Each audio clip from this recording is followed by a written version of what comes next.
नमस्ते पिपुल, स्वागत छ हजुरलाई सिरिज पतना भुइसकेको नयाँ भिडियोमा। अनि हामी चाहिँ तरकारी प्याज लसुन अदुवा चाहिँ हामी काठमाडौँ पठाउन लागेको मन्दिरलाई हुन्छ, हेर्दै गर्नु होला। हेलो साथीहरू, नमस्ते र तपाईहरु सबैजनालाई एडभान्समा 2082 सालको धेरै धेरै शुभकामना। साथीहरू तपाईहरुलाई ह्यापी न्यू इयर। 2082 सालमा तपाईहरुको सबै कुराहरू पूरा भएको होस्। साथीहरू यो चाहिँ लसुन है, आफ्नै बारीको है, उखालेको। मेरो श्रीमतीले उखाल्नु भएको।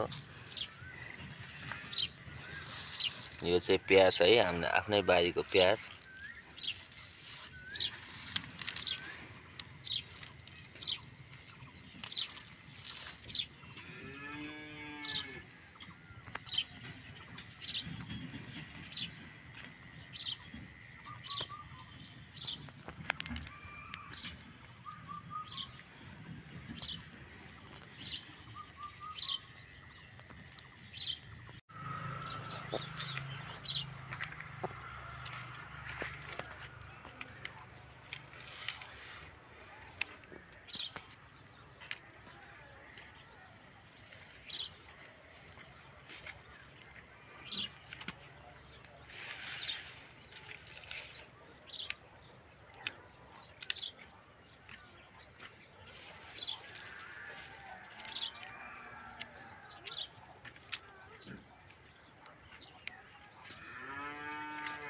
प्याज चाहिन्छ भने लिन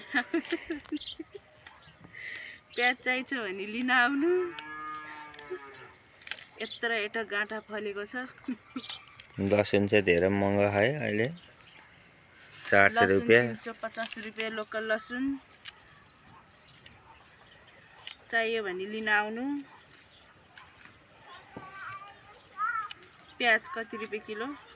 प्याज 90 रुपियाँ। 90 रुपियाँ किलो। तपाईहरुलाई म 10 रुपियाँ घटाएर दिन्छु।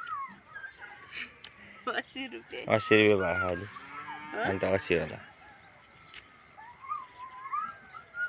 80 रुपियाँ भयो अहिले।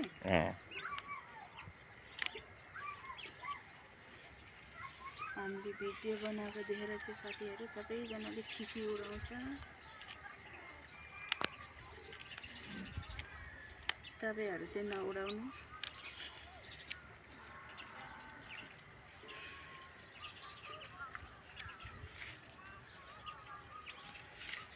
हामी यहाँ भिडियो बनाइरहेछ, उताबाट हाम्रो कुरा काटिरहेछ गाइस।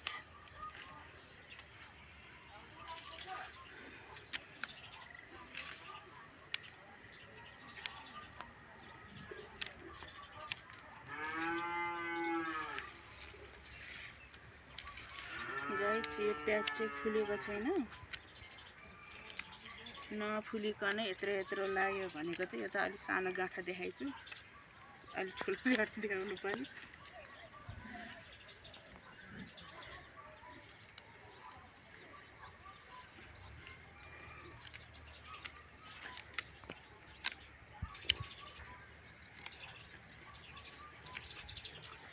जन्म दिने मम्मी त छैन गाइस, बित्नु भयो।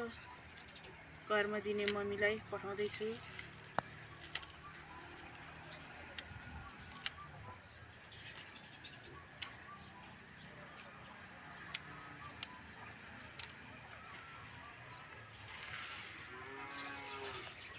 यत्रो गाना पनि लास्टै फुट्यो है।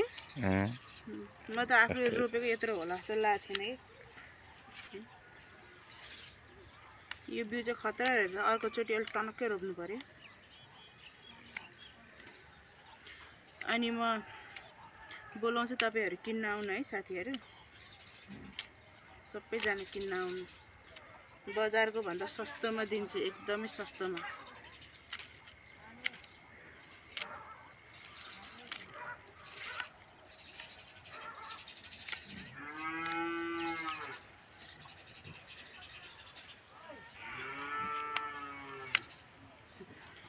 दुईटा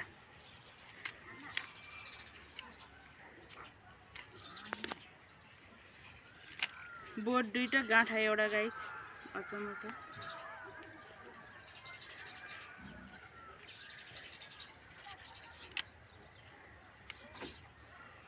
भयो अब। कति देखाउनु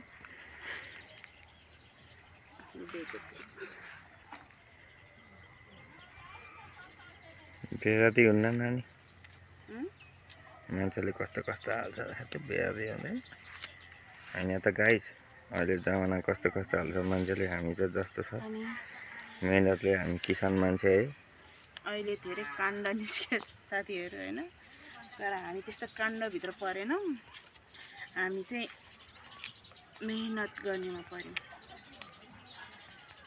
आफ्नो दुःख नगरिकन खान पाइँदैन साथीहरू विभिन्न काण्डहरू गरेर के काम त्यो काण्डले खान दिन्न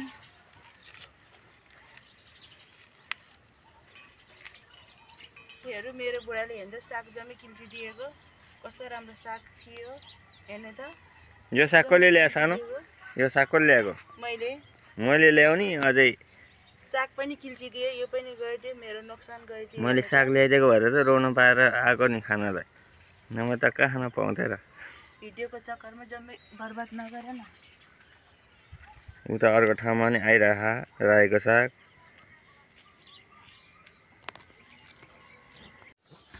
साथीहरू यो चाहिँ हाम्रो बारीको अदुवा लोकल अदुवा हो यो चाहिँ थोरै हाले पनि मिठो हुन्छ तर यहाँ चाहिँ गर्मी भएर त्यति हामी अदुवा खाँदैन अदुवा खायो भने गर्मी निकाल्छ भनेर हामीले त्यति खाँदैन साथीहरू अदुवा पनि हामी काठमाडौँ पठाइदिन लाग्यो तपाईँहरू देख्न सक्नुहुन्छ यो लोकल अदुवा धेरै ठुल्ठुलो हुँदैन यत्रो यत्रो हुन्छ तर राम्रो हुन्छ लोकल अदुवा अलिकति अदुवा चाहिँ यहीँ बारीमै छ साथीहरू मैले खनेको छैन खन्न नि भ्याएको छैन यति चाहिँ हामीलाई यति चाहिँ काठमाडौँ पठाइदिने साथीहरू यो चाहिँ मेरो पहिले उखालिराखेको लसुन हो यो लसुन चाहिँ ठुल्ठुलो पोथी छ यो लसुनको चाहिँ सानो सानो पोथी छ यो चाहिँ ठुल्ठुलो पोथी छ साथीहरू म यो प्याक गर्छु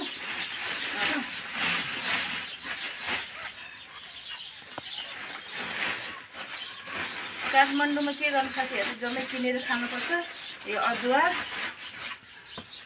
यो प्याज किनेर खानुपर्छ के गर्नु साथीहरू जन्म दिने आमा नभए पनि कर्म दिने आमाले बेसरी माया गर्नुहुन्छ साथीहरू यस्तो सासु आमा सबैको परोस् हैन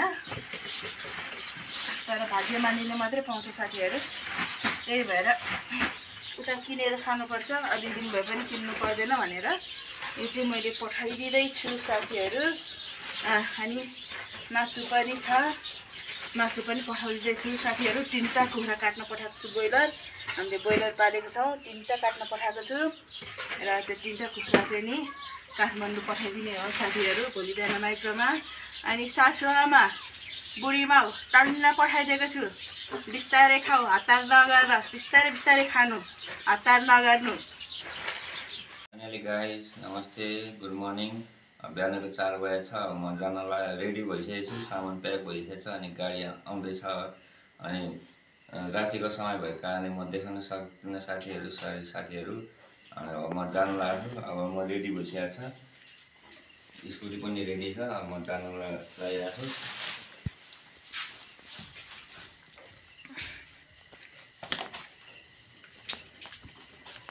सबै कुरा प्याक भइसकेको छ एकदम हामीले ल्याइसकेका छौँ के राखेका छौँ भनेर मासु पनि राखेका छौँ अनि साथीहरू अब म जानेछु हेर्दै गर्नलाई यो चाहिँ मैले बुवा मम्मीको लागि काठमाडौँमा पठाउन लागेको है आफ्नो भएको खेतीमा जे छ रोपेका छौँ सबै कुरा हामीले राख्न गइरहेको छौँ